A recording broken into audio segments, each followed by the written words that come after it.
பிள்ளையை ரட்சித்த பெண் அம்மன் வழிபாடு. சுமிதா ஒரு மதுரையைச் சேர்ந்த இளம் தாய்.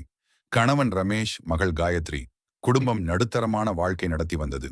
சுமிதா மிகுந்த பக்தியுள்ளவர், குலத்தம்மனை வழிபடுபவர். சில மாதங்களுக்கு முன்னால் காயத்ரிக்கு திடீரென வியத்தகு நோய் நிலை புயல் போல் வீழ்ந்தாள். மூச்சு திணறல், வெப்பம் குறையாமல் தவித்தாள். மருத்துவர்கள் உறுதி கூற முடியவில்லை. காரணம் புரியாமல் தவித்தனர்.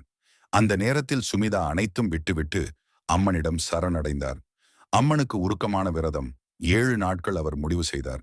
7 நாட்கள் அம்மனுக்கு தீப ஆராதனை, முளைப்பாரி எடுத்தல், தினமும் தேங்காய் உடைத்தல், 108 அம்மன் நாம ஜபம், ஓம் குலத்தம்மையே காப்பாயாக.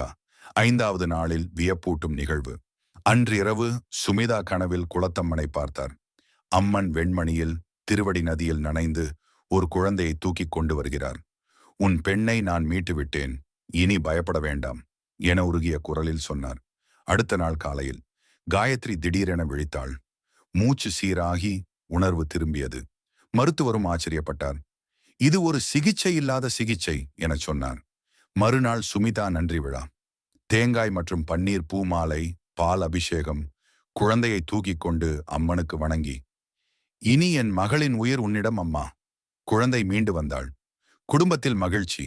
சுமிதா தினமும் வீட்டில் அம்மனை வழிபடும் வழக்கத்தை கடைபிடிக்க தொடங்கினார். அம்மன் ஒரு தாயாக வந்து தனது மகளை மீட்டு கொண்டு விட்டாள். அம்மனை பக்தியுடன் வேண்டினாள். எந்த ஆபத்திலும் நம்மை கைவிட மாட்டாள். அவள் அருள்தான் வாழ்க்கையின் உண்மையான மருத்துவம். ஓம் அம்மனே போற்றி, நலமும் அருளும் உண்டாகும். இந்த வீடியோ பதிவு பிடித்திருந்தால் லைக் அண்ட் சப்ஸ்கிரைப் பண்ணுங்க.